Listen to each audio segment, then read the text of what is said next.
ကျမကတော့နန်းတွင်းထဲမှာဘသူမှဂယုမဆိုင်တဲ့ဧကရိရဲ့အချစ်ကိုမရရှိထားတဲ့ကိုလုတ်တော်တယောက်ပါဒါပေမဲ့တနေ့မှာတော့ကျမစီကိုမထင်မှတ်ထားတဲ့စွမ်းအားတစ်ခုရောက်ရှိလာခဲ့တယ်အဲ့ဒါကတော့တခြားသူတွေရဲ့စိတ်ကိုစာဖတ်တယ်လို့သိနိုင်တဲ့စွမ်းအားပါပဲဒီလိုနဲ့ပဲအားလုံးကကြောက်ရွံ့ကြတဲ့အဲ့ဒီမကောင်းဆိုးဝါးဆက်ဆုပ်ဖွယ်ဧကရိရဲ့ရင်ထဲကအတန်တွေကိုကျမတိုက်ရိုက်ကြားနေရတော့တာပေါ့ငါရဲ့အချစ်ဆုံးကိုလုတ်တော်ဟာလူဟာရဲ့တတိထားပါဦးငရုံးမရဲ့ဒီလိုညီညာနေတဲ့ကျမ်းပြင်ပုံမှာတော့ခလုတ်တိုက်ရတယ်လို့နေ့ရဲ့အုံနောက်ကတေချာမဖွင့်ပြသေးဘူးဆိုရင်လည်းအမေအိမ်ပြန်ပြီးဒုတိယအကြိမ်လူပြန်ဝင်စားလိုက်ပါလားတဲ့ဟင်ဒါကဘသူပြောတာလဲဧကရိပြောနေတာပဲဒါရင်မကသေးပါဘူးဝင်ကြီးချုပ်ကတိုင်းပြည်ရဲ့တောက်တိုင်ပဲလေးစားတဲ့အနေနဲ့ငါကိုတော်အရက်တောက်ပြရတာပေါ့တောက်ဆန်းတောက်ရင်းနဲ့ပဲတေးသွားလိုက်စေတံအိုကြီးငါသာစရင်တွေကိုတေချာစုံစမ်းစစ်ဆေးပြီးရင်တော့မင်းကိုအရင်ဆုံးဖမ်းပြီးထောင်ထဲမှာခဏလောက်အနားယူခိုင်းရမယ်ဆိုပြီးဧကရိဟာအတွေ့အထဲကနေကျိမ်းမောင်းနေခဲ့တာပါဒါဘာမျိုးစားဧကရိလဲဆိုတာကျမစဉ်းစားလို့ပင်မရတော့ပါဘူးသူကတော့ online ပေါ်ကစေးတိုင်းထွာနေတဲ့ comment တွေထက်တောင်ပိုပြီးပါဆက်တရမ်းနဲ့မကောင်းဆိုးဝါးကြီးပါပဲဒါပေမဲ့ပိုဆိုးတာတစ်ခုကတော့သူကလည်းကျမရဲ့စိတ်ထဲကရင်ခုန်တန်တွေနဲ့စိတ်ကူးတွေကိုပြန်ကြားနေရပုံပါပဲကဲလို့တောင်မရနိုင်တော့အောင်အယုတ်ဆိုးလိုက်တာအဲ့ဒီမျက်ခုံးမွေးနှချောင်းကမိုးမြော်ခေါင်းလောင်းကောင်ကြီးမြေပုတ်ပြီးလူဝင်ပူထားတယ်လို့ပဲနင်းလဲရေမနေနဲ့ဦးအဲ့ဒီငကားဝေးရုံအယောင်နဲ့ဆိုတော့မိထွန်းထားတဲ့ခရမ်းတီးကြီးကြနေတာပဲရုပ်ကများကြည့်သေးတယ်သူ့ကိုယ်သူချောလာပြီးမှတ်နေတာဒါကြောင့်မို့လို့လဲကျမညာပေါင်းများစွာအိတ်မပြောခဲ့ရတာပါဧကရစ်ရှောင်းချီရဲ့စိတ်ထဲကအတန်ကိုစကြားတုန်းကတော့ကျမတကယ်ကိုရင်ခုန်စိတ်လှုပ်ရှားခဲ့ရတာရှောင်းချီကအချစ်ဆုံးဆိုတဲ့ကောမိဖုရားကြီးကိုလုံးဝမချစ်ပါလားရှောင်းချီကဝင်ကြီးချုပ်ကိုတတ်ဖို့တာမကမေတော်ကြီးကိုပါဖြုတ်ချဖို့ကြံစီနေတာပါလားရှောင်းချီဆိုတာကတော့ကျမထင်ထားတာထက်တောင်ပိုပြီးကြောက်စရာကောင်းတဲ့စိတ်တစ်စကောင်ပဲဒါပေမဲ့လည်းအရင်ကကျမတေမတက်မုန်းခဲ့တဲ့နန်းတွင်ပါတီပွဲတွေဟာရုတ်တရက်ဆိုသလိုတိတ်ကိုစိတ်ဝင်စားဖို့ကောင်းလာခဲ့တဲ့အတင်းအဖျင်းတွေကိုဓာတ်ရိုက်ကြည့်နေရတယ်လို့မျိုးပြောစရာကြီးပေါ့ဟုတ်ပါတယ်အမှန်တော့ကျမကတခြားကဘာကနေဒီနန်းတွင်ထဲကိုခန္ဓာကိုယ်ပြောင်းရောက်ရှိလာခဲ့သူပါတခါကတော့ဒီစိတ်ဖက်နိုင်တဲ့စွမ်းအားဟာကောင်းကင်ဘုံကရွေးချယ်ခံလိုက်ရတဲ့ကူပြောင်းသူကောင်းမလေးအတွက်အသက်ကလက်ဆောင်ပဲလို့ထင်ခဲ့မိတာအခုလိုအနေရများတဲ့အခြေအနေဖြစ်လာလိမ့်မယ်လို့ဘယ်တော့မှမတွေးဝန်းခဲ့ပါဘူးအရှင်မင်းကြီးကြွရောက်လာပါပြီဒီနေ့တော့ကျမစမ်းသက်ကြည့်ဖို့ဆုံးဖြတ်လိုက်တယ်ရှောင်းချီကျမရဲ့အတွေးတွေကိုကြားနိုင်တယ်လို့ပထမဆုံးမသိငါဖြစ်ခဲ့တာလဲနန်းတွင်စားတော့ပွဲတစ်ခုမှာပါပဲအဲ့ဒီနေ့ကကောမိဖုရားကြီးရဲ့မွေးနေ့ဖြစ်တာကြောင့်နန်းတွင်တစ်ခုလုံးကအဖိုးတန်လက်ဆောင်တွေဆက်သက်ခဲ့ကြတယ်မေတော်ကြီးကတော့အလွန်တန်မိုးကြီးတဲ့ကြောက်စိမ့်တစ်စုံကိုလက်ဆောင်ပေးခဲ့တာပါဧကရစ်ရှောင်းချီလည်းရောက်လာခဲ့တာပေါ့မူလကတော့သူ့ရဲ့အစိတ်ပြင်းတဲ့စကားတွေကိုကြားကျင်လို့စိတ်လှုပ်ရှားနေခဲ့တာဒါပေမဲ့အဲ့ဒီညကတီးလုံးတန်ကတိတ်ကျဲလွန်းနေပြီးကျမကလည်းသူနဲ့အဝေးကြီးမှဆိုတော့ဘာမှတဲတဲကွဲကွဲမကြားခဲ့ရဘူးနောက်တော့ပြင်းလာတာနဲ့ကျမလည်းကိုလုတ်တော်ကောင်းတွေကိုရေတွက်တော့တာပေါ့တစ်နှစ်သုံးကိုလုတ်တော်69ရောက်ပါဇက်ပိတ်ဆန်းလို့ဧကရစ်ရဲ့ရုတ်တရက်ထိတ်လန့်တုန်လှုပ်ဖွယ်ရုပ်တဲ့အော်တန်ကြီးထွက်လာတယ်ဖူယုံနန်းတော်တစ်ခုလုံးတိတ်ဆိတ်သွားပြီးကျမလည်းကြောက်လွန်လို့ခေါင်းထဲဗလာနဲ့ထိဖြစ်သွားခဲ့ရပါတယ်ပြီးမှဘာမှမဟုတ်ဘူးဆက်လုပ်ကြတဲ့ဆိုပြီးဧကရစ်ကပြောတယ်ကျမတပြင်းတစ်ချက်ချလိုက်မိတယ်လန့်သွားတာပဲခွေးဧကရစ်ရဲ့လိုစိတ်ထဲကကျိမ်းမောင်းလိုက်မိတာနဲ့သူ့ရဲ့မိတောက်လိုဆူရှာတဲ့အကြည့်တွေကျမစီရောက်ရှိလာတာကိုတွေ့လိုက်ရတယ်မျက်နှာသားမရတဲ့ကိုလုတ်တော်တယောက်အနေနဲ့တစ်နှစ်မှာဧကရစ်ကိုတွေ့ရတဲ့အချိန်ရေတွက်ကလက်ချောင်းရေလို့တောင်ရပါတယ်သူကျမနာမည်ကိုတော့မှတ်မိရလားမသိဘူးဒါပေမဲ့တိုက်ဆိုင်လုံးစွာနဲ့ပဲကျမစိတ်ထဲကမကြေမနက်ညီးတွားလိုက်တိုင်းသူ့ရဲ့အကြည့်ကကျမစီကိုတက်တက်ကြီးစိုက်ကြည့်လာလေးရှိတယ်ရှောင်းချီရဲ့ခရမ်းရင်ရောင်ငကားဝေးယုံကြီးကကျမရှိကနေဖြတ်တန်းသွားချိန်မှာတော့ကျမလည်းမက်မက်လေးထိုင်မျက်နှာသေးလေးလှုပ်ပြီးစိတ်ကိုငြိမ်အောင်ထိန်းထားလိုက်တယ်နှက်ကုန်းမှာတာအူကျင့်နေတယ်လို့မျိုးပေါ့တကယ်တော့ကျမတုတ်ပြန်ဖို့အကွက်ကြိုးစင်းစားထားပြီးသားပါရှောင်းချီထိုင်လိုက်တာနဲ့ပဲကျမစိတ်ထဲကနေပြန်ရေးတွက်လိုက်တယ်ကိုလုတ်တော်1ယောက်ကိုလုတ်တော်2ယောက်ကိုလုတ်တော်3ယောက်မကြခင်ကမှအိန္ဒိချင်းနိုင်ငံတွေကတမိပြိုလှလှလေး12ယောက်ထက်မကဆက်ထားတာဆိုတော့ဒီမှာစုစုပေါင်းကိုလုတ်တော်120ယောက်တောင်ရှိတာကို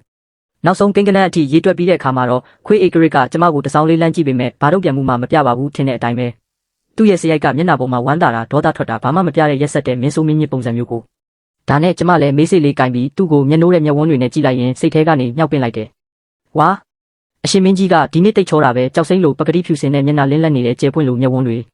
ငါတို့မင်းဆက်ရဲ့နံပါတ်1အချောဆုံးအမျိုးသားကြီးပါပဲတကယ်လို့များသူတာကြားနိုင်ခဲ့ရင်လွန်ခဲ့တဲ့2ကြိမ်တုန်းကကျမကောင်းမဖြတ်ခံရတာကံကောင်းလို့ပဲဒီတစ်ခါတော့အပူရီလွန်အောင်ကိုမြှောက်ပင့်ရမယ်လို့ဆုံးဖြတ်လိုက်တယ်သူကတော့မေတော်ကြီးနဲ့အတူတည်ငြိမ်စွာတောက်စားနေတော့မယ်အိုအရှင်မင်းကြီးရဲ့မျက်နှာကဘာဖြစ်လို့ရှုံးမဲ့သွားရတာလဲအဲ့ဒီအစေခံတွေကသူ့ကိုဘလို့ပြုစုနေကြတာလဲအရှင်မင်းကြီးရဲ့ရဲရင်ပြီးခံရတဲ့ပုံရိပ်ကိုထိခိုက်လိုက်တာတွေးရင်းနဲ့ပဲကျမချက်ချင်းကောင်းလိုက်တယ်မွေးဖွားချိန်မှာတော့လူတိုင်းဟာပကတိဖြူစင်ကြတာကြီးပါပဲစိတ်တဘောထားတွေတူညီကြပေမဲ့အကျင့်စရိုက်တွေကတော့ကွဲပြားသွားကြတာပေါ့ကျမတေချာတွေးထားပြီးပြီလူတယောက်အထူးသဖြင့်လွတ်လပ်တဲ့အတွေးခေါ်ရှိတဲ့ခေတ်သစ်လူတယောက်ဖြစ်ဒီလိုရုပ်မှလှတဲ့ပလေတာရပ်နန်းတော်ကြီးထဲမှာစိတ်ထဲကနေစီကန်းတွေကိုမကြေမနက်မမြည်တုံပဲဘယ်နေနိုင်မလဲဒါပေမဲ့မင်းဆိုးမင်းညစ်ကိုစိတ်ထဲကမကြေမနက်ဖြစ်ရင်ခေါင်းပြုတ်သွားနိုင်တဲ့စိတ်ထဲကနေမကြေမနက်မမြည်တုံမိအောင်တားဆီးနိုင်မဲ့တခုလေးတော့နီလန်းကတော့အုံနောက်ထဲမှာတခြားအရာတွေကိုအတင်းရိုက်သွင်းထားဖို့ပဲဒါနဲ့ပဲကျမလည်းစာလုံး3လုံးကပြားကနေကြပြားချမ်းအထိကြပြားချမ်းကနေကျန်းကန်တွေအထိစိတ်ထဲကနေစိုးနေလိုက်ပြီးသူ့ကိုလည်းမကြည့်ဝန်းတော့ပါဘူးအခန့်ပွဲပြီးခါနီးအထိတီးခံပြီးရဲ့နောက်မှာတော့အုံနောက်ကိုဗလာနက်ထိလှုပ်ထားပြီးထွက်ပြေးဖို့ပြင်လိုက်ချိန်မှာပဲရုတ်တရက်ရှောင်းချီရဲ့နည်းနည်းမူးနေတဲ့အတန်ကိုကြားလိုက်ရတယ်။စူမဲရန်ကနန်းတော်ထဲရောက်တာ4နှစ်တောင်ရှိပြီပဲငါကိုတော်အခုထိသူ့ကိုမခေါ်ရသေးဘူးထင်တယ်လာဆန်း။ငါစီကိုတိုးလာခဲ့စမ်းနဲ့ တကယ်တော့ကျမကမိခင်ဝမ်းပိုက်ထဲကလေးကကူးပြောင်းလာခဲ့သူပါအခြားကူးပြောင်းလာသူအမျိုးသမီးများစွာထဲမှာတော့ကျမကကံမကောင်းလာတဲ့အမျိုးသားထဲမှာပါလိမ့်မယ်ကျမအမေကတာမန်အစီကံမလေးတစ်ယောက်ပါကျမကိုမွေးဖွားပြီးမှသာကိုလုတ်တော်အဖြစ်ယာရုတိုးပေးခံခဲ့ရတာအိမ်မှာတော့တရားဝင်ဇနီးကမွေးတဲ့အမကြီး2ယောက်ရှိပြီးသူတို့ကတော့ရွှေနဲ့ကြောက်တံပတများလို့တံမိုးထားခြင်းခံရကတစ်ယောက်ထက်တစ်ယောက်ပို့လာကြတယ်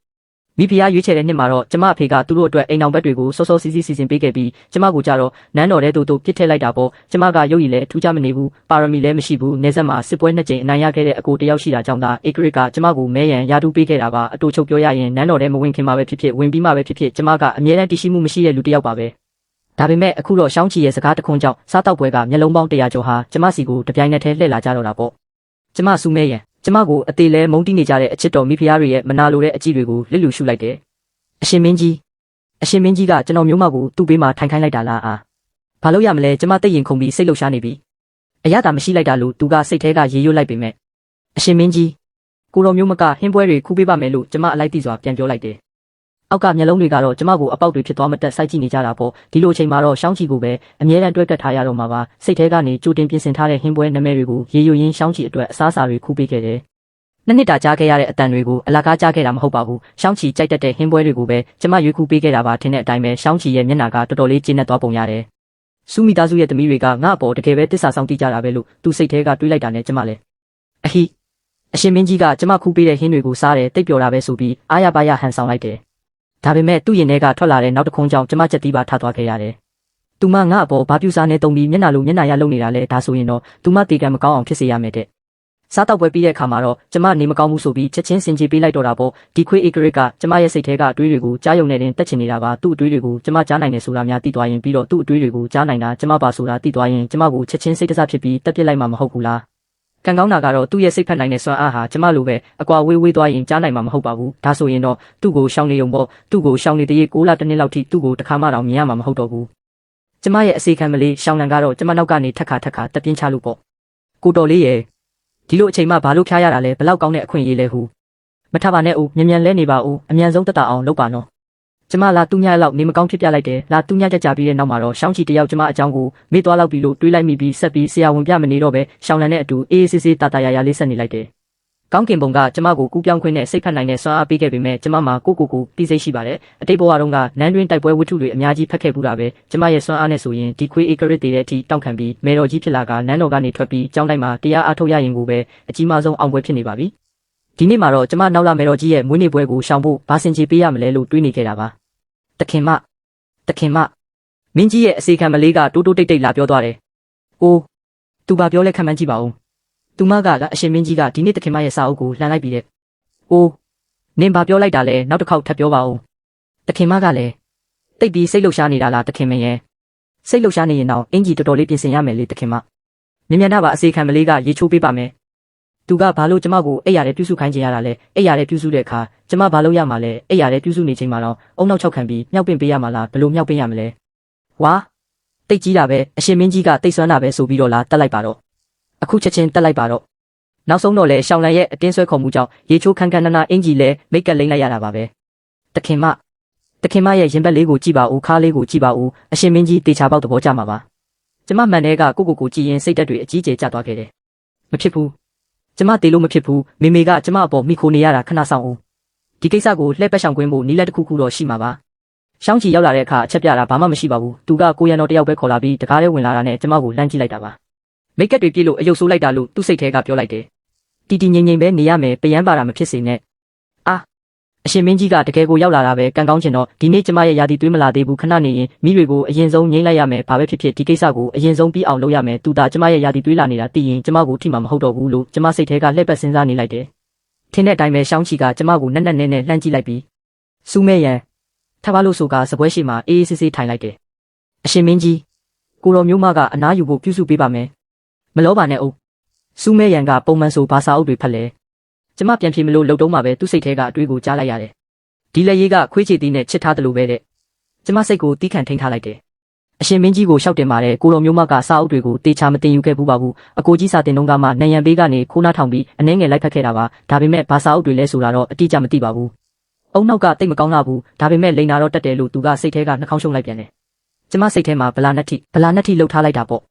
စူးမဲရန်ကမကြခင်ကမှအထူးဆန်းတစ်ခုခုနဲ့ထိတွေ့မိတာမျိုးဒါမှမဟုတ်ဆန်းဆန်းပြပြတစ်ခုခုစားမိတာမျိုးရှိလားအရှင်မင်းကြီးကိုရှောက်တင်ပါတယ်ကိုတော်မျိုးမကရာကုန်နန်းတော်မှာပဲအမြဲနေတာပါအစားတောက်တွေကိုလည်းအမိန်တော်ဆောင်နန်းတွင်မိဖို့ဆောင်ကပဲပို့ပေးတာပါဒါဆိုရင်ဆန်းဆန်းပြပြလူတွေကအရှင်မင်းကြီးကိုတော်မျိုးမကစီကန်းလိုက်နာပါတယ်အရေးကြီးတဲ့ကိစ္စမရှိရင်ရာကုန်နန်းတော်ပြင်ပကိုခြေတလန်းတောင်မလန်းပါဘူးအလုံးမရှိတဲ့လူတွေနဲ့ဆိုပို့လို့တောင်မတွေ့ပါဘူးထပ်ပါမင်းရဲ့မျက်နှာတွေးအောင်ကောင်းမနေတာတွေ့ရတယ်ငါတခြားနေ့မှပဲလာခဲ့တော့မယ်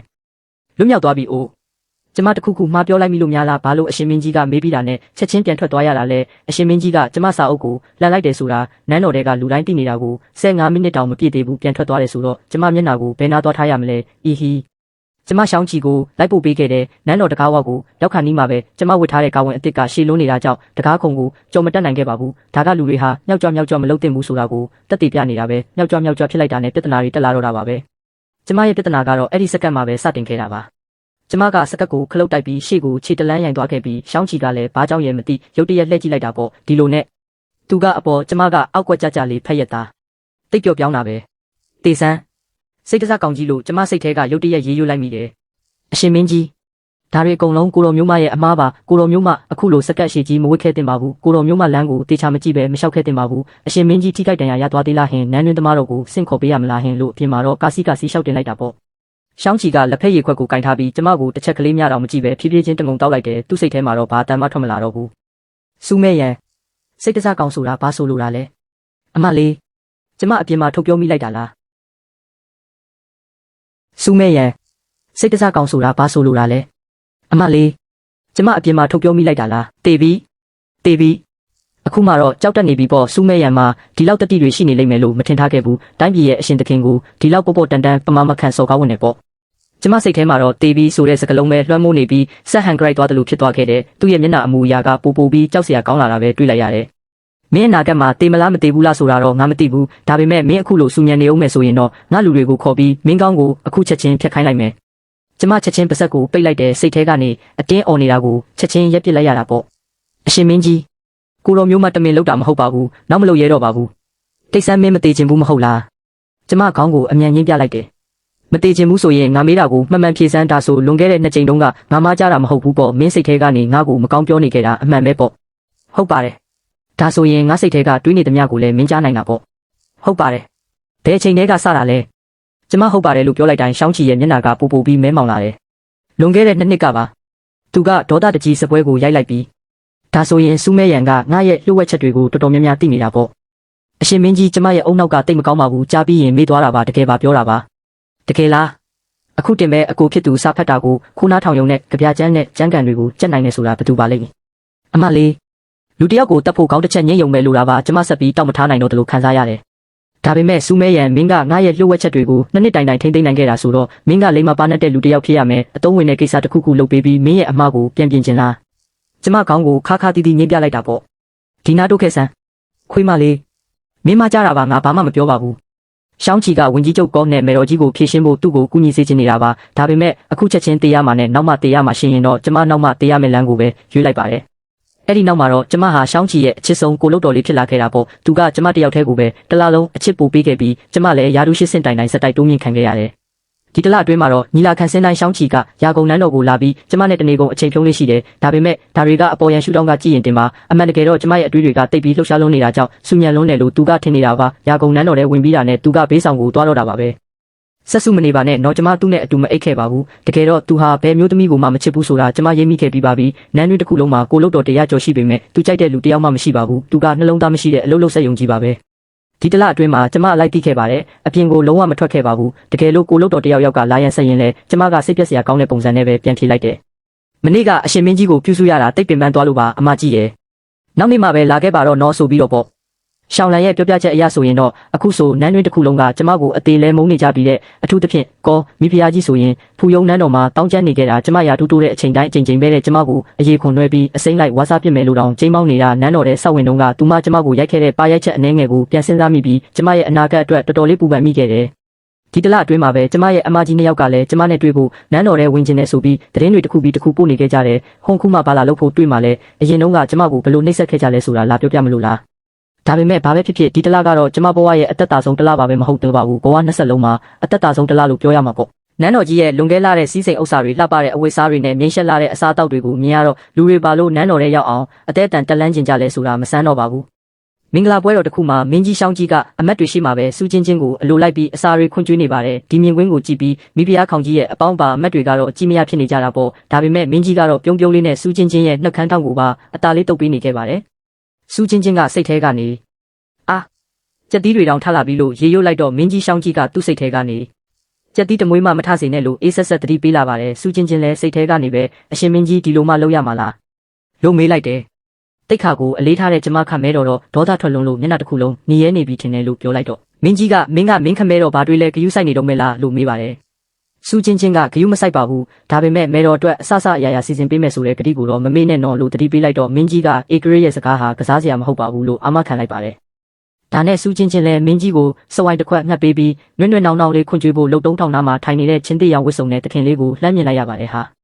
ာဒါကျမရဲ့အချစ်ဦးပါလားလို့စိတ်ထဲကရေရွတ်လိုက်မိတာကိုမင်းကြီးကစိတ်ဖက်ပြီးအချစ်ဦးဆိုတာဘာလဲလို့မေးလာတာမို့စူးချင်းချင်းတယောက်အပြားအရာနာချလိုက်ရပါတယ်ဒါပေမဲ့သူ့ဘက်ကအနစ်နာခံရတာလွန်နေပြီမို့နောက်ထပ်ကတိတစ်ခုထပ်တောင်းမှုစိတ်ကူးလိုက်တော့မင်းကြီးကစူးချင်းချင်းလုံးမလာနဲ့နော်လို့ခက်ဆင်းဆင်းတတိပေးပြန်ပါတယ်စူးချင်းချင်းလည်းပြုံးပြီးရှောင်းကြည့်ရင်ခွင်ထဲမိလိုက်တော့ရှောင်းကြည့်ကလည်းဖတ်ထားပေးရင်စိတ်ထဲကနေပြန်ရောက်ရင်မင်းနဲ့စရင်ရှင်းမယ်ဆိုပြီးခါကိုအตาလေးစိတ်လိုက်ပါတယ်ပြီးတော့ကဲခုကောင်းဝမ်ချုံကိုတွားရန်စတော့လို့အမိတ်ပေးလိုက်ပါတယ်ကောင်းဝမ်ချုံဆိုတာမိဖုရားခေါင်ကြီးကောင်းကိုပြောတာပါဝင်ကြီးချုပ်ရဲ့တမီးဖြစ်သူမို့စူးချင်းချင်းကကျမကိုဓာတ်ရိုက်တက်လိုက်တာကမှပိုကောင်းမယ်လို့မငင်းချင်ညင်းနေပေမဲ့မင်းကြီးရဲ့ဖိအားပေးမှုကြောင့်နောက်ဆုံးတော့ကောင်းဝင်ချုံစီတွားခဲ့ရပါတယ်တကယ်တော့စူးချင်းချင်းဟာနှစ်ဘဝတိုင်ကူးပြောင်းနေထိုင်ခဲ့ရသူပါပထမဘဝတုန်းကယောက်ျားလေးကိုပိုဦးစားပေးတဲ့မိသားစုမှာမွေးဖွားခဲ့ရပြီးမောင်လေးကိုအလျှော့ပေးပြဿနာမရှာနဲ့ဆိုတဲ့စကားကိုပဲအမြဲကြားခဲ့ရတာမို့ငြိမ်ခံတတ်တဲ့အကျင့်ကဆွဲကပ်သွားခဲ့ပါတယ်နောက်ဆုံးမောင်လေးတက္ကသိုလ်တက်တဲ့နေ့မှာကားတိုက်ပြီးတည်ဆုံးခဲ့ရတာပါဒုတိယဘဝရောက်တော့လေမိခင်ဖြစ်သူကိုလုတ်တော်မယ်တော်ကိုမိဖုရားနဲ့ခမဲတော်တို့ရှိမှငြိမ်ခံမှုပဲအမြဲတုံတင်ခဲ့ရတာပါဒါပေမဲ့ဒီဘဝမှာမယ်တော်ကသူ့ပေါ်တကယ်ကောင်းပေးတာမို့မယ်တော်ကိုဒုက္ခမရောက်စေချင်လို့မင်းကြီးခိုင်းတဲ့အတိုင်းရဲဝံ့သွားရန်စဖို့ဆုံးဖြတ်လိုက်ပါတယ်စူးချင်းချင်းကစဝိုင်းခွက်ကိုကင်ပြီးမိဖုရားခေါင်ကောင်းစီသွားကအမတော်တယောက်တည်းတောက်နေရတာပြင်းစရာမကောင်းဘူးလားလို့မြုပ်ဆွဲတန်နဲ့သွားပြောလိုက်ပါတယ်ကောင်းဝံချုံကတော့အတန်းစားနေတဲ့ကိုလုတ်တော်ကငါ့ကိုဂါရဝပြုရဲတဲ့ပေါ်ဆိုပြီးဝိုင်းခွက်ကိုရိုက်ထုတ်လိုက်ပါတယ်ဒီအခါမင်းကြီးရှောင်းကြီးကစိတ်ထဲကနေပါရိုက်လိုက်သူအရင်ကနင့်ကိုပါရိုက်ခဲ့ဘူးလားနင်သူ့ကိုပြန်ရိုက်လိုက်လို့ခိုင်းလိုက်ပါတယ်စူးချင်းချင်းလန့်သွားပြီးမင်းကြီးဒါကိုဘလို့တိလဲစဉ်းစားချိန်မရပဲအရင်ကသူပါရိုက်ခံခဲ့ရလို့ရက်ပေါင်းများစွာမျက်နှာရောင်ခဲ့ရတာကိုပြန်တတိယသွားပြီးမျက်လုံးမိတ်ကကောင်းဝံချုံကိုပါရိုက်ချလိုက်ပါတယ်မင်းကြီးကစိတ်ထဲကနေအင်အားမပါဘူးနောက်တစ်ချက်ထက်ရိုက်နောက်ထပ်နှစ်ချက်ထက်ရိုက်လို့စတိုက်အမိတ်ပေးတာကြောင့်စူးချင်းချင်းလည်းမိဖုရားခေါင်ကြောင်သွားတဲ့အထိစုစုပေါင်း၄ချက်တိတိပြန်ရိုက်လိုက်ပါတယ်ပွဲတော်တစ်ခုလုံးရုပ်တဲဖြစ်သွားပြီးဝင်ကြီးချုပ်ကောင်းကအတန်ကုန်ဟစ်ကဒေါသထွက်လာပါတယ်ဒါပေမဲ့မင်းကြီးရှောင်းကြီးကအေးစစ်လန်းလာပြီးငါမင်းကိုဘလို့ကြောထောက်နောက်ခံပေးမလဲဆိုတာကြည့်ထားလိုက်လို့စူးချင်းချင်းကိုစိတ်ထဲကနေပြောလိုက်ပါတယ်မင်းကြီးရောက်လာတော့မိဖုရားခေါင်ကောင်းကတိုင်တန်းပေမဲ့မင်းကြီးကစူးချင်းချင်းရဲ့လက်ကိုပဲစိုးရိမ်တကြီးကြည့်ပြီးရိုက်လိုက်လို့မင်းလက်ရောနာသွားသေးလားနန်းတော်ဆရာဝန်ခေါ်ပေးရမလားလို့မေးလိုက်တာကြောင့်လူတိုင်းအံ့ဩသွားကြပါတယ်ဝင်ကြီးချုပ်ကောင်းကအပြစ်ဒဏ်ပေးဖို့တောင်းဆိုတော့မင်းကြီးကဝင်ကြီးချုပ်ကိုအနောက်နန်းဆောင်ကိစ္စဝင်မဆွတ်ဖို့တတိပေးလိုက်ပြီးမိဖုရားခေါင်ကောင်းရဲ့မောက်မာမှုကိုအကြောင်းပြကသူ့ကိုအစစ်နှိမ်ဂျီရီယာဒူးတို့ရှော့ချလိုက်ပါတယ်ပြီးတော့ကျင်နာတဲ့စူးချင်းချင်းကိုမြင့်မြတ်သောမိဖုရားခေါင်ဖြစ်ယာဒူးတိုးပေးလိုက်ပါတယ်ညရောက်လို့ရေချိုးတဲ့အခါစူးချင်းချင်းစဉ်းစားမိသွားပါတယ်မင်းကြီးကကောင်းဝံချုံသူ့ကိုပါလေးချက်ရိုက်ခဲ့တာကိုဘယ်လိုလုပ်သိတာလဲပြီးတော့ဂီတတန်တွေကျင်းနေချိန်မှာတော့သူ့စိတ်ကိုဘယ်လိုကြားနိုင်တာလဲဆိုတာပါပဲတိုင်းပညာရှင်တွေကအကြားအာရုံထက်မြက်တာမို့သူ့စိတ်ထဲကစကားတွေကိုမင်းကြီးကြားနေရတာကိုသဘောပေါက်သွားပါတယ်ဒါနဲ့စူးချင်းချင်းကစိတ်ထဲကနေအရှင်မင်းကြီးပိုက်စားတဲ့မုံလုံးရေပေါ်စားကျင်တယ်လို့ရေရွတ်လိုက်ရခဏအတွင်းမှာပဲမုံလုံးရေပေါ်ရောက်လာပါတယ်နောက်ပြီးစိတ်ထဲကနေစံတိုးကျိုးသွားတာတွေလက်ဖက်ရည်မွေးတာတွေကိုရေရွတ်လိုက်တိုင်းမင်းကြီးကအစေခံတွေကတဆင့်လိုချင်တာမှန်သမျှချက်ချင်းပို့ပေးခဲ့ပါတယ်စိတ်ထဲကနေတဘာဝတရားတွေအကြောင်းရှောက်မင်းနေတော့မင်းကြီးကစူညံလွန်းတယ်လို့စိတ်ထဲကပြန်ပြောပြီးမင်းကြီးနဲ့စူးချင်းချင်းတို့ရဲ့စိတ်ချင်းဆက်ပြီးစားနောက်နေကြတဲ့တန်ရောစင်လေးရေရွာဟာကူးဆက်လာခဲ့ပါတဲရက်အနှဲငယ်ကြာမှာတော့မင်းကြီးဟာစူးချင်းချင်းကိုအဝိစားလှလှလေးတွေဆင်ပေးပြီးနန်းတော်ပြင်ပကိုခေါ်ထုတ်သွားခဲ့ပါတယ်စူးချင်းချင်းရဲ့မိသားစုစီတွားရောက်ပြီးသူ့ကိုနှိမ်ချခဲ့ဘူးတဲ့ခမဲတော်ရှိမှမဲတော်ကိုပွဲတစိတ်တွေပေးအပ်ကဂုံမြင့်ပေးခဲ့ပါတယ်။အဲ့ဒီနောက်မြို့ထဲမှာဇက်တပင်တွားကြည့်ကြပါတယ်။ဇက်ပွဲကြည့်နေတော့ရုတ်တရက်လှုပ်ကြံသူတွေရောက်ရှိလာပြီးပွဲတော်တစ်ခုလုံးရုတ်တဲဖြစ်သွားခဲ့ပါတယ်။ရှောင်းကြီးကစူးချင်းချင်းကိုထောင်ထဲတွန်းပို့လိုက်ပေမဲ့ရှောင်းကြီးစီဓာတ်တစ်ချောင်းဝေရမ်းလာတာကိုမြင်လိုက်ရတဲ့စူးချင်းချင်းဟာကြောက်တတ်သူဖြစ်ပါလျက်နဲ့မဆိုင်မတွားပဲရှောင်းကြီးရှိပြေးဝင်ပြီးဓာတ်ဝင်ခံလိုက်ပါတယ်။သွေးတွေရှန်ကြလာပြီးတေလူမျိုးပါဖြစ်နေချိန်မှာရှောင်းကြီးကဒေါသကြီးနဲ့ယထာကိုအမြန်မောင်းဖို့အော်ဟစ်နေခဲ့ပါတယ်။စူးချင်းချင်းကစိတ်ထဲကနေအရှင်မင်းကြီးစိုးရိမ်မနေပါနဲ့ကျမမသေးပါဘူးလို့လှမ်းပြောလိုက်တော့ရှောင်းကြီးကမျက်ရည်တွေနဲ့မင်းပါလို့အဲ့ဒီလောက်အရတာလဲဒီလောက်ကြံသူတွေကိုငါကိုယ်တိုင်စီစဉ်ထားတာလေငါအမှားပါတောင်းပန်ပါတယ်ချင်းချင်းနောက်ဆိုဘာပဲလှုပ်မင်းကိုထိန်ချန်မထားတော့ပါဘူးလို့ဝမ်းနည်းစွာတောင်းပန်လိုက်ပါတယ်စူးချင်းချင်းလည်းစိတ်ထဲကနေပဲပြုံးလိုက်ပြီးအရှင်မင်းကြီးတောင်းပန်ပါတယ်လို့မပြောပါနဲ့ရှင်ကတကယ်ကောင်းတဲ့အေဂရစ်ပါပဲရှင်အနောက်နန်းဆောင်တွေကဒီလေးနှစ်မှာကျမတော်တော်လေးကောင်းကောင်းမွန်မွန်နေခဲ့ရပါတယ်ဘသူကမှမျက်နှာချိုသွေးစရာမလိုခဲ့ပါဘူးအေးလိုက်တာ ကျမဆက်မဆောင်တော့ဘူးနော်အိတ်ချင်လာပြီလို့ရေရွရင်းမျက်လုံးများမေးစင်းသွားခဲ့ပါတော့တယ်မင်းကြီးရှောင်းချီရဲ့အသက်ရှင်ရမယ်ဆိုတဲ့ဂတိစကားကြောင့်မို့လို့ရှုပ်ထွေးလာတဲ့နန်းတွင်းရေးတွေကြားထဲမှာငါ့ကိုငါမအိပ်ပျော်သွားအောင်အတင်းတတိကတ်ထားခဲ့မိတယ်ကိစ္စတွေအားလုံးပြီးသွားရင်ငါ့ကိုနန်းတော်ထဲကထွက်သွားခွင့်ပြုပါလို့ငါတောင်းဆိုလိုက်တော့ရှောင်းချီတယောက်တော်တော်နဲ့စကားမပြောဘဲတိတ်ဆိတ်သွားခဲ့တယ်ခဏကြာမှကောင်းပြီမင်းကိုငါဂတိပေးတယ်မအိပ်ပျော်သွားစေနဲ့နော်လို့ခက်ခက်ခဲခဲပြန်ပြောခဲ့တာပါဒါနဲ့ပဲငါမတည်ခဲ့ပါဘူးဒါပေမဲ့ကြောကုန်းမှာဒဏ်ရာကြီးကြီးရထားတာမို့လို့ကတင်ပေါ်မှာခေါင်းမောက်ပြီးလက်ခွဲလောက်အိပ်ရတဲ့လဲနေခဲ့ရတယ်ကြားရတဲ့လောက်တော့အဲ့ဒီလက်ခွဲအတွင်းမှာဝင်ကြီးချုပ်ကောင်းရဲ့အတိုင်းဝိုင်းတစ်ခုလုံးအပြက်ရှင်းထုတ်ခံလိုက်ရပြီးကောင်းရင်ချွန်းတော်မှနန်းတော်တွေကထွက်ပြီးတီလာရှင်ဝတ်သွားခဲ့ရတယ်တဲ့ငါရဲ့နောက်ထပ်ပြစ်မှတ်ဖြစ်တဲ့မေတော်ကြီးကတော့ရှောင်းချီတိုက်ခိုက်ခံရပြီးနောက်တစ်နေ့မှာပဲနန်းတော်ကိုပြန်ရောက်လာခဲ့တယ်ပြန်ရောက်လာတဲ့နေ့မှာပဲရှောင်းချီကိုစူပူချင်းမောင်းတော့တာပါပဲရှောင်းချီကရောင်ကိုနှန်းဆောင်ကနေနောက်ဆုံးတော့ပြောင်းသွားခဲ့ပေမဲ့နေ့တိုင်းတစ်နာရီနှစ်နာရီတော့လာနေတော့မဲ့မို့လူတွေကငါ့ကိုတိုင်းပြည်ပြက်စေတဲ့မြူဆွဲတက်တဲ့ကိုလုတ်တော်လို့ဆက်ပြီးတမုတ်နေကြတော့မှာပဲဒဏ်ရာတက်တာသွားပြီးတဲ့နောက်ငါနောက်ထပ်လက်ခွဲလောက်အနားယူခဲ့ရတယ်တနေ့တော့ငါမနေနိုင်တော့ပဲရှောင်းချီကိုနောက်ထပ်ဘာဆက်လုပ်ရမလဲဆိုတာမေးလိုက်တယ်တို့တွေမေတော်ကြီးကိုကင်တွယ်ရမှာမဟုတ်ဘူးလားမင်းဘာမှလုပ်เสียမလို့တော့ဘူးဒါဆိုကျမနန်းတော်တွေကထွက်သွားလို့ရပြီပေါ့အဲ့ဒီစကားကိုကြားတော့ရှောင်းချီရဲ့မျက်နှာကရုတ်တရက်မဲမောင်သွားတယ်ငါတကယ်ကိုသူ့ကိုချီးကျူးမိတယ်ငါစီမှာကုံလုံးခဲ့တဲ့တနာရီနှစ်နာရီအတွင်းမှာသူငါ့ကိုမသိစေချင်တဲ့အတွေးမှန်သမျှအတိမပေးခဲ့ဘူးဧကရတပါပိတပါပေးတယ်တွေးချင်ရတွေရှောက်တွေးနေတဲ့ငါနဲ့တော့မတူဘူးပေါ့ငါနားလဲပါပြီမြူဆွဲတက်တဲ့ကိုလုတ်တော်ဖြစ်ပဲဆက်ပြီးတရုတ်ဆောင်နေုံပေါ့ဟုတ်တယ်မလားအဲ့ဒီခါမှပဲရှောင်းချီရဲ့မျက်နှာပေးကနည်းနည်းပျော့ပြောင်းသွားတယ်ဒါဆိုငါမေတော်ကြီးရဲ့အခမ်းအနားကိုတက်เสียမလို့သေးဘူးပေါ့မလို့ဘူးလို့ရှောင်းချီကပြန်ပြောတယ်ငါသူ့ကိုဇဝေဇဝါနဲ့စိုက်ကြည့်လိုက်မိတယ်ဒီရက်ပိုင်းသူ့စိတ်အခြေအနေတိတ်မကောင်းဘူးလို့ငါခံစားနေရလို့ပါငါစိတ်အခြေအနေတိတ်ကောင်းနေတာပါသူကမဲ့ပြုံးပြလိုက်တယ်ကဲပါလေငါခေါင်းငုံပြီးမွှေးအိတ်လေးကိုဆက်ထိုးနေလိုက်တယ်ငါရဲ့ပန်းထိုးကျွမ်းကျင်မှုကအမေအတင်းတင်ပေးခဲ့တာမို့ငါလက်ရည်ထက်စားရင်တော့ပိုကောင်းပါတယ်မောကြည့်လိုက်တော့ရှောင်းချီကရှိနေတော့မဲ့စကားပြောချင်နေပေမဲ့တိုးဆုပ်နေတဲ့ပုံစံမျိုးသူ့မှာတွေးလိုက်ရလို့ဘာဖြစ်လို့လဲလို့ငါမေးမလို့လုံနေတော့မှပဲသူကလက်အင်ကြီးဆောက်ကိုခါလိုက်ပြီးထွက်သွားတော့တာပါပဲဒေါသကတော့ကြီးလိုက်တာမျောလင့်ထားတဲ့အတိုင်းငါကတော့မြူဆွဲတက်တဲ့ကိုလုတ်တော်ဖြစ်ပဲဆက်နေုံပေါ့လက်ခွဲကြပြီးတဲ့နောက်ဧကရစ်နဲ့မေတော်ကြီးတို့အစင်မပြေကြဘူးဆိုတဲ့သတင်းတွေပြန့်နှံ့လာခဲ့တယ်။ဘာလို့လဲဆိုတော့ရှောင်းချီကမိဖုရားခေါင်ကြီးတင်မြောက်ရတော့မှဖြစ်ပြီးမေတော်ကြီးကဆွဲမိသားစုကမိန်းကလေးတစ်ယောက်နဲ့အိမ်ထောင်ပြုစေချင်နေတာဒါပေမဲ့ဧကရစ်ကတော့ဒီလိုမိစ္ဆာကိုလုတ်တော်ဖြစ်တဲ့ငါ့ကိုပဲမိဖုရားခေါင်ကြီးတင်မြောက်မယ်လို့ဆွညင်းနေခဲ့တာလေငါရဲ့နောက်ခံတဲ့သတင်းကြော်ဆုံးမှုနဲ့ဆိုရင်နန်းတွင်းမှာကြရက်ရိုက်သွားတာတဘာဝပါပဲနောက်ထပ်တလကုံလုံးသွားခဲ့ပြီးရုတ်တရက်ဆိုသလိုပဲအရာအလုံးတိတ်ဆိတ်သွားခဲ့တယ်ဘသူမှမိဖုရားခေါင်ကြီးတင်မြောက်ဖို့ကိစ္စကိုမပြောကြတော့သလိုငါ့ကိုမိစ္ဆာမလို့တမုတ်ပြီးအော်ဟစ်ဆဲဆိုဖြစ်တင်တာတွေလည်းမရှိတော့ဘူးဘာတွေဖြစ်သွားလဲငါမသိပေမဲ့ရှောင်းချီကတော့ငါ့ကိုလိုအပ်ပုံမရတော့ပါဘူးသူရောင်ကိုနှန်းဆောင်ကိုမလာတာတော်တော်လေးကိုကြာနေပြီးရက်အနှဲငယ်တိုင်းဆုလက်တွေပို့ပေးနေပေမဲ့သူ့ကိုလူချင်းမတွေ့ရတာကြာပြီလေဒါကြောင့်ဒီနေ့ညမှာတကောင်ရန်ကြီးနိုးလာပြီးပြတင်းပေါက်နာကခုံနှိတ်လေးပေါ်မှာသူထိုင်နေတာကိုဝေဝါးဝါတွေးလိုက်ရတော့ငါအိမ်မက်မက်နေတယ်လို့ထင်လိုက်မိတယ်သူကအယောင်ဖြောဖြောဝေးယုံကိုဝစ်စင်ထားတယ်စီမီထုံးမထားပဲလာရောက်မဲရှိပြီးသူရင်နွေးချမ်းတောက်နေတာပါရှောင်းချီအရှင်မင်းကြီးလို့ခေါ်ဖို့တောင်ငါမေ့သွားခဲ့တယ်ထထိုင်လိုက်မှပဲဒါအိမ်မက်မဟုတ်ဘူးဆိုတာငါသဘောပေါက်လိုက်တယ်မေတော်ကြီးရဲ့ကိစ္စဖြေရှင်းပြီးသွားပြီလားငါစကားမဆုံးသေးခင်မှာပဲသူကရုတ်တရက်မပြီးသေးဘူးလို့ပြန်ဖြေတယ်ခဏမြတို့နှစ်ယောက်စလုံးတိတ်ဆိတ်သွားကြတယ်မအိတ်သေးဘူးလားရှောင်းချီကလက်ဖက်ရည်ခွက်ကိုကင်ထားရင်တန့်သွားပြီးမှပြန်ချလိုက်ကကတင်စီကိုရှောက်လာခဲ့တယ်ဘေးဆောင်ကကတင်ပေါ်မှာဖုံတွေတက်နေတာမို့လို့သူဒီတိုင်းပဲလဲလောင်းလိုက်တာပါသူ့မှာအခြားရည်ရွယ်ချက်မရှိပါဘူးဘာလို့လဲဆိုတော့ငါ့ကိုကြောခိုင်းပြီးလဲနေတာမို့ပါငါမျက်တောင်ခတ်လိုက်ပြီးသူ့ကိုကြောခိုင်းလိုက်ကစိတ်ကိုလျှော့ပြီးမြ мян အိပ်ပျော်အောင်ကြိုးစားလိုက်တယ်စူချင်းချင်းမင်းဘာလို့နန်းတော်တွေကထွက်သွားချင်တာလဲလွတ်လပ်မှုကြောင့်ပေါ့အဲ့ဒါကိုငါလည်းပေးနိုင်တာပဲကိုထွက်သွားပြီးရင်မင်းဘာလုပ်ချင်လို့လဲငါစဉ်းစားမထားရသေးပါဘူးဒါပေမဲ့အမေစီကကြားဘူးလာတော့မိန်းကလေးအချို့ဟာပန်းထိုးပြီးကိုယ့်ခြေထောက်ပေါ်ကိုရက်တီနိုင်ကြတယ်တဲ့ဒါကြောင့်မလို့မင်းပန်းထိုးတာကိုပဲအာယုံဆိုင်နေခဲ့တာပေါ့ဟူလားလို့ရှောင်းချီကမေးလိုက်တယ်ငါစကားမပြောဘဲတိတ်နေလိုက်တယ်စူချင်းချင်းမင်းဘလို့ယောက်ျားမျိုးကိုသဘောကျလဲငါကြောပြင်တောင်းတင်းသွားခဲ့တယ်လှည့်ကြည့်ဖို့ငါမဝင်ရဲဘူးအရှင်မင်းကြီးရောဘလို့မျိုးသမီးမျိုးကိုသဘောကျလဲငါမေးခွန်းကြောင့်သူမင်းတက်သွားတယ်ဘာပဲဖြစ်ဖြစ်ငါနဲ့တူတဲ့သူတော့ဖြစ်မှာမဟုတ်ပါဘူးဘသူကအဲ့ဒါကိုပြောလဲအရှင်မင်းကြီးကိုယ်တိုင်ပဲရုပ်ဆိုးပြီးရိုင်းဆိုင်တယ်လို့ပြောခဲ့တာလေအဲ့ဒီတုန်းကငါကရုပ်ကိုကြည့်ပြီးအကဲဖြတ်တဲ့သူမျိုးလားငါအုံနောက်ကမကောင်းမှုပြီးတော့ငါကလိန်ရတာကြိုက်တယ်လို့လည်းပြောခဲ့သေးတာပဲမင်းကသဘောကောင်းတဲ့ပွင့်လင်းတဲ့ရိုးသားတယ်လို့လည်းငါပြောခဲ့ပါသေးတယ်ကိစ္စမရှိပါဘူးဘာပဲဖြစ်ဖြစ်ငါကအရှင်မင်းကြီးလိုလူမျိုးကိုကြိုက်မှာမဟုတ်ပါဘူး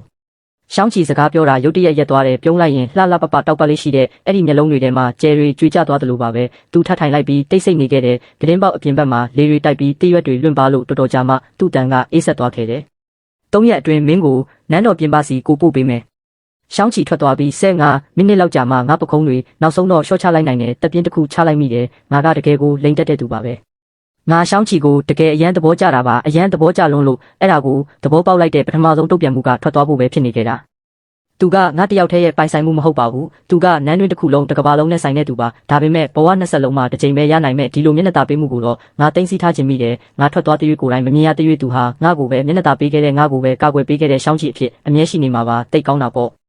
နောက်တစ်နေ့မှာတော့ရှောင်းချီစီကနေစုလက်တွေအများကြီးထက်ရောက်လာခဲ့ပြန်တဲ့မျိုးစုံပါပဲကြောက်တံပရမတွေအလှဆင်ပစ္စည်းတွေပကြီးကားတွေတွေးကြည့်လို့ရတာရောမတွေးကြည့်နိုင်တာတွေပါအကုန်ပါတယ်ငါ့ကိုစိတ်တူအောင်တမင်လုံနေတာလို့ပဲခံစားရတယ်ဒီအရာတွေကိုငါယူသွားလို့မရဘူးဆိုတာသူလုံးဝသိနေတယ်လို့ယူသွားရင်တော့ရောင်းလို့မရဘူးဆိုတာကိုသိနေတာဒါကိုအတုပ်လိုက်ပို့ပေးနေပြီးတခန်းလုံးပြည့်သွားတာပါပဲအစီခံတွေတတုပ်ရှင်းလင်းပြီးသွားရင်နောက်တတုပ်ရောက်လာပြန်ရောငါအပြင်ထွက်ပြီးကစုံပန်းပန်းချိုးချင်လိုက်တာအားလုံးအလုရှုံနေတာကိုမြင်တော့ဘာမှမပြောတော့ပဲရောင်းကိုနန်းဆောင်ပြင်ပကိုငါဘာသာငါထွက်လာခဲ့တယ်ဘာပဲဖြစ်ဖြစ်နန်းတော်တစ်ခုလုံးကငါ့ကိုမြူဆွဲတတ်တဲ့ကိုလုတ်တော်အဖြစ်သိကြတာပဲဘယ်သူမှငါ့ကိုလာရှုပ်ကြမှာမဟုတ်ပါဘူးဒါကရွှေရောင်ဆောင်ဦးရသည့်လေရောင်းကိုနန်းဆောင်ထွက်လာပြီးမကြမီမှာပဲပန်းတွေအပြိုင်ဆိုင်ပွင့်နေတဲ့ကန်စုံပင်နှစ်ပင်ကိုတွေးလိုက်ရတဲ့မနေ့ကရှောင်းချီကငါ့ကိုပန်းထိုးတာကိုပဲအာယုံဆိုင်နေတဲ့နန်းတော်ကနေထွက်သွားဖို့ပြင်ဆင်နေတာလို့ထင်နေခဲ့တာပါတကယ်တော့မဟုတ်ပါဘူး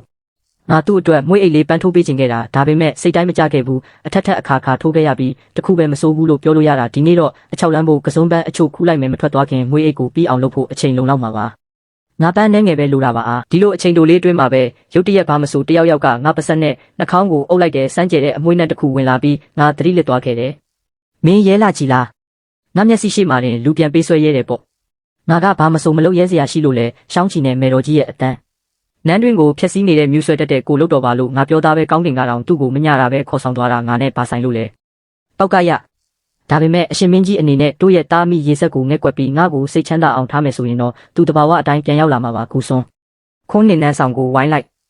ငါနိုးလာအောင်အတင်းကြိုးစားပေမဲ့မြင်ကွင်းတစ်ခုလုံးမှောင်မဲနေခဲ့တယ်ငါလက်နဲ့ခြေထောက်တွေတုံးအောင်ခံထားရပြီးငါမှအားနေနေတယ်ငါလက်ချောင်းကမိကိုမောက်ထားတယ်လို့ခံစားရပြီးအတန်လည်းမထွက်နိုင်ဘူးဒါပေမဲ့ကိစ္စမရှိပါဘူးငါမှအထူးစွမ်းအားရှိတာပဲမဟုတ်ဘူးလားရှောင်းချီအပင်ပန်းမခံပါနဲ့တော့ငါဒီမာရင်ရှိနေတာပါငါစိတ်ထဲကနေអော်လိုက်တယ်ငါကမင်းရဲ့မွေးမိခင်မဟုတ်ပေမဲ့မင်းကိုကိုယ်တိုင်ကျွေးမွေးပြုစုခဲ့တာပါမင်းကိုနစ်နာအောင်လုပ်ဖူးလို့လားဇွဲမိသားစုကမင်းရာဇပလင်ရအောင်ကူညီပေးခဲ့တာကျေးဇူးမရှိရင်တော့ကြိုးပမ်းပေးခဲ့တာတွေရှိတာပဲဇွဲမိသားစုကမင်းကလေးတယောက်ကိုနန်းတော်ထဲခေါ်တာဘာဆိုးလို့လဲရှောင်းချီရဲ့အတန်ကတခါမှမကြားဘူးလောက်အောင်အေးဆက်နေတယ်ငါဇွဲမိသားစုရဲ့အသက်တွေကိုမနှုတ်ပဲနဲနေတမ်းပဲပေးခဲ့တာပါအဲ့ဒါတော့မေတော်ကြီးရဲ့မျက်နှာကြောင့်ပါရာဇဝတ်သားရဲ့သမီးကိုနန်းတော်ထဲဝင်စေချင်တာပါရည်ရွယ်ချက်လဲဆိုတာမေတော်ကြီးကိုယ်တိုင်သိမှာပါဒါဆိုရင်တော့အဲ့ဒီကိုလုတ်တော်မကိုပကတိအတိုင်းပြန်အပ်နိုင်မယ်လို့ငါအာမမခံနိုင်ဘူးအင်းငါဒီမှာရင်ရှိနေတာမဟုတ်ဘူးလားရှောင်းချီမင်းငါအတန်ကိုမကြားဘူးလားမင်းညကအရှင်မင်းကြီးဟာအဲ့ဒီမိမအတွက်နဲ့ချင်းချက်နန်းဆောင်ကိုဖျက်ဆီးခဲ့ပြီးဒီနေ့မနက်မှာတော့ဘန်နာတိုက်ကိုကုံလူနီးပါးရှင်းထုတ်ပြီးဘန်နာတွေပို့ပေးခဲ့တယ်လို့ကြားတယ်ဒီလိုပုံမှန်မဟုတ်တဲ့ပြုမှုပုံတွေသူဘလို့မိစ္ဆာအတက်တွေတုံးထားလဲဆိုတာငါတေချာစစ်ဆေးရမယ်တရင်အမားတွေပဲရှောင်းချီရဲ့စိတ်ထဲကအတန်ကိုငါကြားလိုက်ရတယ်အတန်ပြုတ်လိုက်ပါဦးစူချင်းချင်းရဲ့ရှောင်းချီငါကိုပွေ့ချီထုတ်သွားတဲ့အခါမေတော်ကြီးရဲ့မျက်နှာကတရေတရေမြင်လိုက်ရတယ်လို့ခုတ်ခုတ်ရင်းရင်းဖြစ်နေတာကိုတွေးလိုက်ရတယ်သူ့လက်တွေတုံရင်ရင်ငါကိုညွန်ပြနေတယ်ငါပြန်ကြည့်လိုက်တော့ကွတ်တင်အောက်မှာငါပုံနေခဲ့တာကိုတွေးလိုက်ရတယ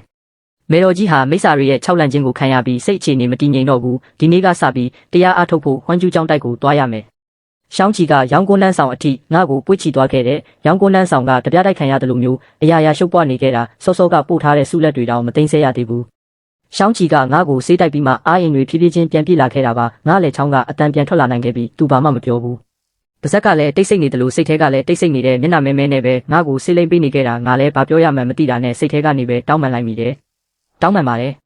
ကိုမင်းကိုဒုက္ခပေးမိပြန်ပြီငါပြန်မဖြေတော့သူကရုတ်တရက်ဆေးတစ်တာကိုပြစ်ချလိုက်တယ်မင်းထွက်သွားခြင်းတော့မဲလားထွက်သွားဝေးဝေးထွက်သွာ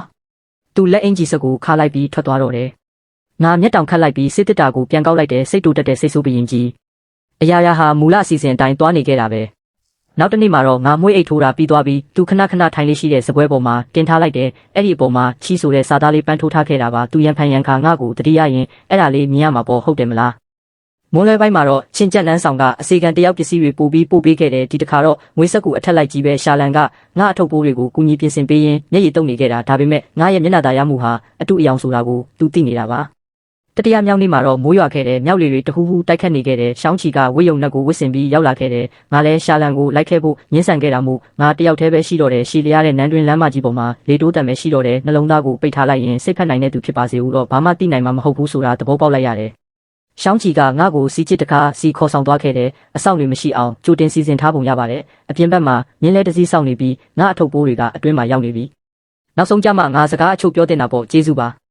ရှောင်းချီငါသူ့ကိုပြုံးပြလိုက်ပေမဲ့သူကမျက်နှာကိုလွှဲသွားခဲ့တဲ့စိတ်ထဲကနေတော့နောက်ထပ်စကားတစ်ခုပြောလိုက်မိတယ်ဒါဆိုငါထွက်သွားတော့မယ်လှည့်ထွက်ပြီးမြင်းလဲစီကိုရှောက်သွားလိုက်တယ်ရာသီဥတုကရုတ်တရက်အပြောင်းလဲညံဆက်လွန်းလာတဲ့မြင်းလဲပေါ်ရောက်ပြီးနောက်ငါလက်တွေအေးစိတ်လွန်းလို့တုံရင်နေတော့မဲတရင်ပေါက်ပွင့်နေတာမို့ငါအပြင်ကိုလှမ်းကြည့်လိုက်မိတယ်ရှောင်းချီကမြင်မာတဲ့နန်းတော်တကားဝမှာရက်နေပြီးလှမ်းကြည့်နေခဲ့တာပါမိုးခွဲလေးတွေကျနေပြီးသူ့မျက်နှာကရှင်းလင်းနေတော့မဲစောစောကသူ့ကိုမြောက်ပင်ပြောခဲ့စဉ်ကပထမဆုံးစကားတစ်ခုကတော့အမှန်ပါပဲသူကတကယ်ကိုကြည်ကောင်းတာပါခုလိုမိုးဖွဲဖွဲအောက်မှာပကြီးကားတွေကလူတယောက်လိုပဲသူ့ရဲ့မျက်လုံးနဲ့ကြီးတွေကငါ့ကိုစိုက်ကြည့်နေခဲ့တယ်ခဏအကြာမှာတော့သူလက်ထွက်သွားခဲ့တယ်ငါလည်းကြည့်နေတာကိုရက်လိုက်ပြီးတရင်ပေါက်ကိုပိတ်လိုက်တယ်တရင်ပေါက်ပိတ်လိုက်တဲ့အခါအလင်းရောင်မှိန်ဖြောသွားပြီးအရာရာတိတ်ဆိတ်သွားတဲ့အတန်တစ်ခုခုကိုကြားရမလားလို့ငါတေချာနာဆွနေခဲ့မိတယ်သူ့ခြေတံကိုကြားချင်ခဲ့တာပါသူ့ခြေတံကြားရတာနဲ့ငါထွက်သွားတော့မယ်ဒါပေမဲ့တော်တော်ကြာအောင်စောင့်နေခဲ့ပေမဲ့ခြေတံမကြားခဲ့ရဘူးအဲ့ဒီအစားကြည့်လင်ပြီးအထီးကျန်ဆန်တဲ့အတန်တစ်ခုကငါစိတ်ရဲ့အနက်ဆိုင်ဆုံးနေရာမှာထွက်ပေါ်လာခဲ့တယ်စူချင်းချင်းငါမလန်းနိုင်တော့ဘူးငါဆက်မလျှောက်နိုင်တော့ဘူး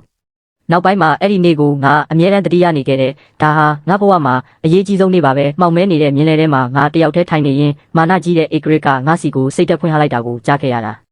မင်းအခြားထူဆန်းပြီးတောက်ပတဲ့ကဘာတစ်ခုကလာတာကိုငါသိပါတယ်မင်းစိတ်ထဲဘာလို့ကျင်လဲဆိုတာငါသိပါတယ်တသက်မှာတယောက်တည်းနဲ့ပဲပေါင်းတင်ကျင်တာမဟုတ်လားမြင့်မြတ်တဲ့ယာတို့မှာရှိနေတဲ့ငါဟာကိုယ်ပိုင်ခံစားချက်တွေမရှိသင့်ဘူးငါရဲ့မိဖုရားဆောင်ဟာနန်းတွင်းကိုဟန်ချက်ညီအောင်ထိန်းညှိဖို့နဲ့မင်းဆက်ကိုဆက်ခံဖို့ပဲဖြစ်ရမယ်ဒါပေမဲ့ငါလည်းအသားနဲ့အသွေးနဲ့လှုပ်ထားတဲ့လူတစ်ယောက်ပါငါမှာခံစားချက်ရှိနိုင်ပါတယ်ငါမှာလည်းအချစ်ဆိုတာရှိနိုင်ပါတယ်စူချင်းချင်းကိုမင်းကိုချစ်တယ်ငါမျက်လုံးထဲကမျက်ရည်တွေစီးကျလာခဲ့တယ်မင်းကိုမိဖုရားခေါင်ကြီးတင်မြောက်ချင်တာတရုပ်ဆောင်တာမဟုတ်ဘူးကိုယ့်ရဲ့စိတ်ရင်းမှန်နဲ့ပါစူချင်းချင်းမင်းကြံခဲ့ပေးမလားပြင်ပကမိုးကပိုသေးလာပြီးမြင်းလဲတင်းပေါက်ကိုအပ်တွေနဲ့ထိုးဆွနေတယ်လို့ပဲကိုမင်းကိုလေးစားမယ်ချစ်မယ်ကာကွယ်ပေးမယ်တစ်တလုံးမင်းကိုစောက်ရှောက်ပေးမယ်ကိုဘယ်တော့မှငါဘာတွေတွေးနေလဲဆိုတာငါတော့မသိတော့ဘူးငါစိတ်ဟာငါမျက်လုံးတွေလိုပဲမိုးရည်တွေနဲ့ပြည့်နေနေခဲ့တာပါတခင်မတို့တွေသွားလို့ရပြီလားငါမြင်းလဲတင်းပေါက်ကိုထပ်တုံးဖွင့်လိုက်တယ်ရှောင်းချီကစောစောကအတိုင်းရက်နေတော့ပဲငါ့ကိုကြောခိုင်းထားရင်ထွက်သွားတော့မဲ့ပုံစံမျိုးနဲ့ဒါပေမဲ့တကယ်တော့သူနည်းနည်းမှမရွေ့ရခဲ့ဘူးသူ့ရဲ့ဖြောက်မှတ်တဲ့ကြောပြင်ဟာပုံမိုသေးထန်လာတဲ့မိုးရည်ထဲမှာဝေဝါးလူနီးပါးဖြစ်နေခဲ့တာပါတခင်မမိုးတွေပိုသေးလာပြီးငါပတင်းပေါက်ကိုပိတ်လိုက်ပြီးတကားကိုတွန်းဖွင့်ကမြင်းလဲပေါ်ကနေဆင်းလိုက်တယ်ငါဆင်းလိုက်တဲ့ခဏမှာပဲရှောင်းချီကလှည့်ကြည့်လိုက်တယ်သူ့ရဲ့မျက်လုံးနဲ့ကြီးတွေထဲမှာစမ်းကြဲတဲ့အလင်းရောင်တစ်ခုတောက်ပတ်သွားခဲ့တာသူမိုးရည်ထဲကိုဖြတ်တန်းပြီးအမြန်လျှောက်လာကငါ့ကိုသူ့ရင်ခွင်ထဲဆွဲဖက်လိုက်တယ်ငါလည်းသူ့လက်ပင်ကိုအတင်းဖက်ထားလိုက်မိတယ်ငါမျက်နှာပေါ်ကမိုးရည်လားမျက်ရည်လားဆိုတာငါမခွဲခြားနိုင်တော့ပါဘူးမစိုးရိမ်ပါနဲ့စူချင်းချင်းမင်းအတွက်ဆိုရင်ကိုစီးမြင့်တွေကိုချိုးဖောက်ဖို့လိုလိုလားလားဆန္ဒရှိပါတယ်ကွာကိုမင်းကိုအသက်ထက်ပိုချစ်တယ်စူချင်းချင်း